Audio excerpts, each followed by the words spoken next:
Welcome back to our channel दोस्तों। मेरा नाम अली हैदर है। मेरा नाम आमिर है। सैंडविच का नेक्स्ट पार्ट है। लास्ट में सॉन्ग था, बच्चे ने ऐसा उसको ना तंग किया, बेचारा ये अंधा हो गया। गाना भी गा रहा था पर मजे वाला था। अभी नेक्स्ट पार्ट है, देखें। पुत्रों कमाल कर दिया है, बिल्कुल बिल्कुल कमाल कर दिया। अब एक काम करो, तुम ही लोग मुझे आइडिया दो, माइंड मत करना यार। और दुनिया के टॉर्चर सहसे करना, मेरा माइंड बिल्कुल परेशान हो गया है। अब तुम लोग मुझे कुछ थॉट दो। अरे पापा, आप इतनी कहानियां लिखते हो, अपनी कहानी नहीं ठीक कर सकते हो? अबे ओए, ओ स्क्रिप्ट राइटर की औलाद, ओए क्या कह दिया तूने? वाह वाह। तो मैंने कहा कि मैंने अर्ज किया है कि किसी का पेन छीन गया, किसी का अच्छा टाइम था मगर गया। अब चंद विलन को बड़ी परेशानी होगी, क्योंकि जो हम लिखेंगे वही कहानी होगी। इसकी तो मौत। अरे पापा, और गाली नहीं दे रही यार, आ जाओ। पता नहीं कैसी मुसीबतें आ गई हैं अरे यहाँ पर। पैसों को छोड़ो जान, जान है तो जहान है, वरना सब शमशान है। पता नहीं ये क्यों हो रहा है और हम क्यों लोग हो के रहा है? ओए, साथ।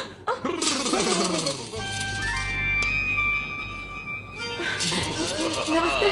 शनि की दृष्टि वक्र है और साथ में राहु केतु की युति चल रही है, यानी कि समय बड़ा भारी चल रहा है, इसकी जान को खतरा है। आपकी जान को। नॉनसेंस।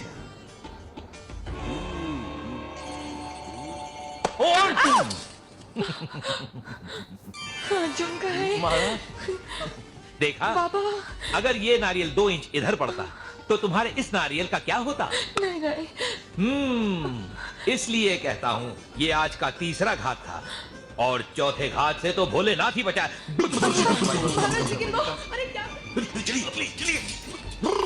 रुक जा बच्चा, रुक जा। गुरुदेव से मुख मोड़ के मत जा, गुरुदेव अंतर्यामी हैं। अरे अरे, हमें यमदूत का वाहन आता हुआ नजर आ रहा है, वो देखो। महाराज, क्या करना चाहिए? तुम्हें अपने पति के प्राणों की रक्षा करनी होगी। उसकी घात को टालने के लिए महाव्रत रखना होगा। 21 दिन का महाव्रत रखोगी? हाँ जी जी जी, रखूंगी महाराज, रखूंगी। बच्ची, व्रत का मतलब जानती हो? सिर्फ खाने पीने का संयम नहीं, हर बात पे संयम रखना होगा। फ्रिज से लेकर पति देव तक कीप सेफ डिस्टेंस का लेबल लगाना होगा। मुझे मंजूर है महाराज, आप जो कहेंगे मैं करूंगी। Nisha, I don't believe this. I don't मुझे छुओ मत। दूर हटो, दूर हटो। महाराज। महाराज, सॉरी, नो टच। निशा, इन बातों में विश्वास मत रखो। कहा ना मैंने। निशा, छुओ मत मुझे। हो जाए गुरुदेव। दूर हटो। Relax man, relax. 21 दिन तो यूं निकल जाएंगे, यूं। बकवास मत किया करो। ये बताओ कि मुझे यहाँ क्यों बुलाया? बड़े साहब तुमसे मिलना चाहते हैं। उन्हें फिक्र हो रही थी कि फ्रस्ट्रेटेड होकर कहीं तुम कुछ उल्टा सीधा काम न कर। कहा है वो? बुलाओ। अभी बुला कर लाता हूँ। राव साहब। हाँ? इंस्पेक्टर साहब, आइए आइए। क्या बात है?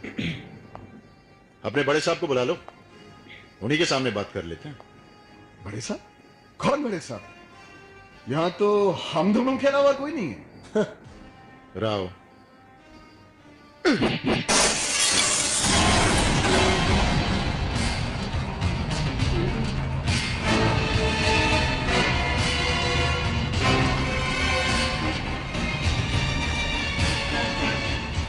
तुम्हें कैसे पता चला कि आईने के पीछे मैं हूं?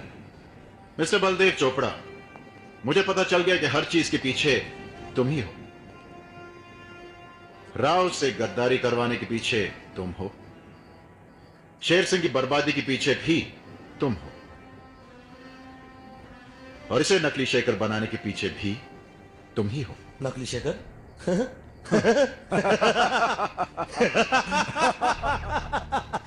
बहुत बड़ी बात बोल रहे हो इंस्पेक्टर। जानते भी हो क्या बोल रहे हो तुम? जितना मैं जानता वो तुम सबको जिंदगी भर जेल भिजवाने के लिए काफी है। याद है वो रात जब आपके बेटे विकी ने निशा के पिताजी का कत्ल किया था?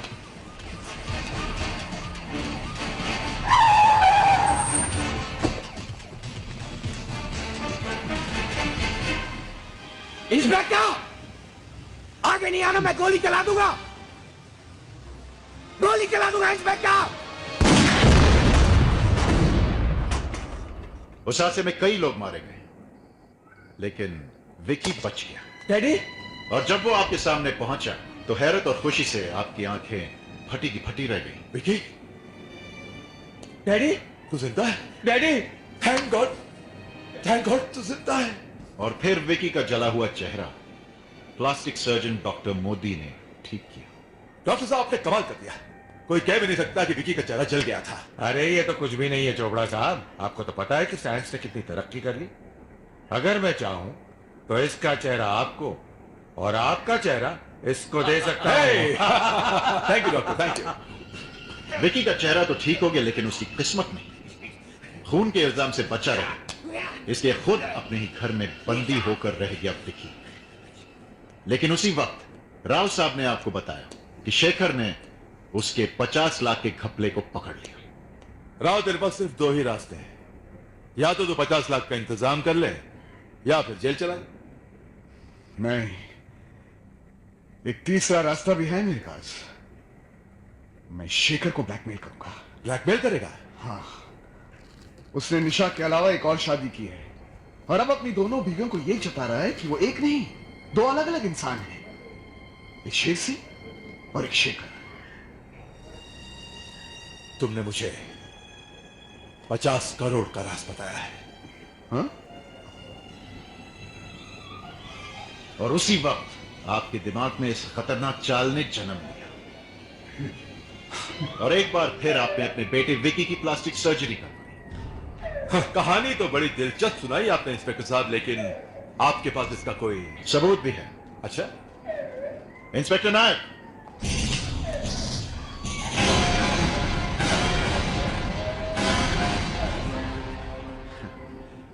बड़े से बड़ा मुजरिम भी छोटी सी गलती की वजह से पकड़ा जाता है विकी, और तुमने भी वही गलती की डॉक्टर मोदी को 5 लाख का चेक देकर। तब मैंने सोचा कि आखिर शेखर और एक प्लास्टिक सर्जन के बीच क्या लेना देना। बस तो डॉक्टर साहब को रूटीन इंक्वायरी के लिए बुला लिया। बेचारे शरीफ आदमी सब कुछ तोते की तरह पट पट पट पट बोलने लगे। चोपड़ा साहब, कहानी खत्म। अब आप सब जिंदगी भर जेल में चक्की पीसने के लिए तैयार हो जाइए। चलिए, कमान। हमसे जेल में चक्की पिसवा कर तुम्हें क्या मिल जाएगा इंस्पेक्टर? अखबार के किसी तीसरे चौथे पन्ने में तुम्हारा नाम छप जाएगा। इंस्पेक्टर साहब, हमें पता है कि आप एक बहुत ही ईमानदार इंसान हैं, लेकिन ईमानदारी के चूल्हे पर सिर्फ आदर्शों की खिचड़ी पकती है। सपनों के पकवान खाने हो तो थोड़ी बहुत बेईमानी तो करनी पड़ती है। क्यों? हाँ इंस्पेक्टर, इस रात को छुपाने के लिए और हमसे हाथ मिलाने के लिए हम तुम्हें 25 लाख 50 लाख 1 करोड़ हाँ?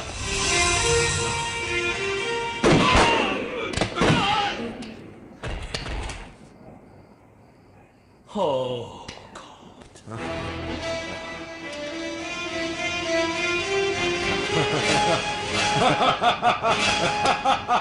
चार दिनों दा प्यार हो रबा बड़ी लंबी। ओए, तो मैंने रोटी दे रही है कि रोटी डाल रही है? मैं कहना कीप सम रिस्पेक्ट।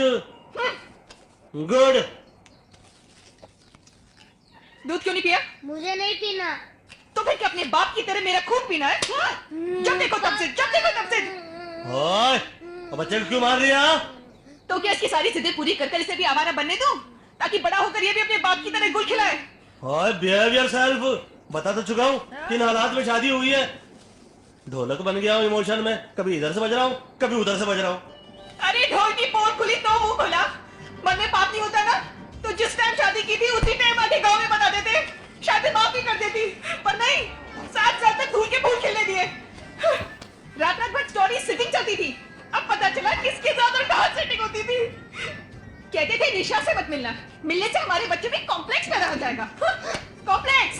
अरे ये नहीं कहा कि भांडा फूट जाएगा। खुद से फोन में लंबी चौड़ी बातें क्या करते थे। हेलो शेखर जी, कैसे हैं आप, क्या हाल चाल है? डबल रोटी कैसे दिखाते थे। मैं चली समझ न सकी कि जोर की नाड़ी में। ओए, बंद कर अपना रिकॉर्ड। हाँ, खाना खाने देगी कि नहीं? जितनी बार निवाला मुंह को लगाता हूँ कुछ सुना डालती है। हाँ, खाने नहीं देना था तो खाना दिया क्यों? हो जाएगा। किसका फोन है? उठा। हेलो हेलो स्वीटी, की हाल है पुत्र? बाबूजी हेलो स्वीटी की गल है पुत्र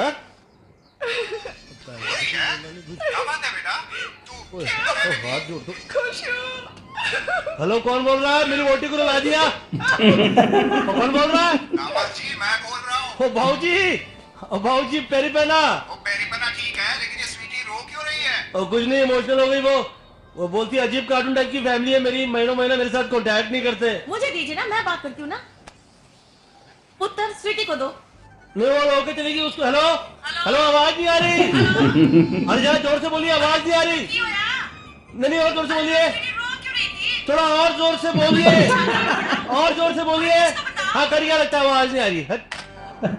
अरे आवाज नहीं आ रही, चिल्ला चिल्ला के मेरी आवाज में किक पता है, लेकिन जब उनको पता चलेगा तुम्हारे लफड़ों का तो तुम्हारी कब्र खुद जाएगी। अरे कब्र तो मैं खुद हूँ उस बदमाश की, जिसने मेरी मस्के जैसी जिंदगी को बोल भुलैया बना रखा है। मगर यारो, आखिर मेरी आप शक्ल मुझसे चाहता क्या? अरे दौलत चाहता है यार, और क्या। ये क्लियर करेंगे।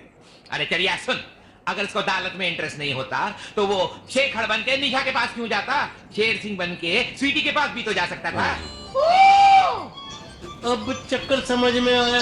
शुक्र है इसको समझ में तो आया। लगता है बैंक में चक्कर लगाना ही पड़ेगा।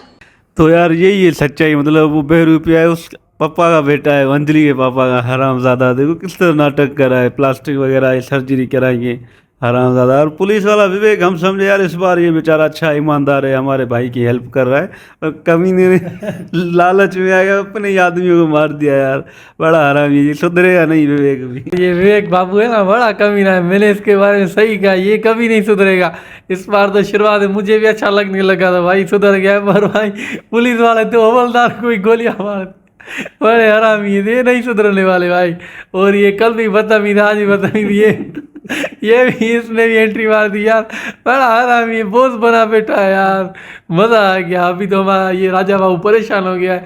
ये बेचारी बीवियाँ भी शक करती है। वो जो दूसरी है भाई, वो तो बड़े गाने शाने गा रही है इसके साथ, बच्चे साथ दे रहे हैं हमारे राजा बाबू का। बाकी यार इस बार तो मज़ा आ गया। हाँ भाई, आज तो बहुत अच्छा लगा, खासकर उसके जो बच्चे हैं वो भी सपोर्ट कर रहे हैं अपने बाप की, राजा बाबू की। बाकी ये विवेक भैया हमने सोचा बड़ा अच्छा निकला इस मरतबा, ईमानदार पुलिस वाला है। वो भी नहीं भाई, नहीं सुधरेगा, वो भी हरामी निकला है। कुत्ते की दूम है ना, वो सीधी किधर होगी, वो भी राक्षस निकला है। वो भी बदतमीज वाला, देखो ना, कल भी बदतमीज है, वो भी आज भी बदतमीज, उसका बेटा भी बदतमीज, वो खुद भी बदतमीज है, हरामखोर। ये भी मिलजुल कर बेचारे राजा बाबू को है ना ज़हनी मरीज बना दिया। ये विवेक बाबू ने भाई बड़ा झटका दे दिया। मैंने कहा भाई इस बार अच्छा हो गया है, बहुत अच्छा हो गया है, मज़ा आ रहा है देखकर विवेक को। पर यार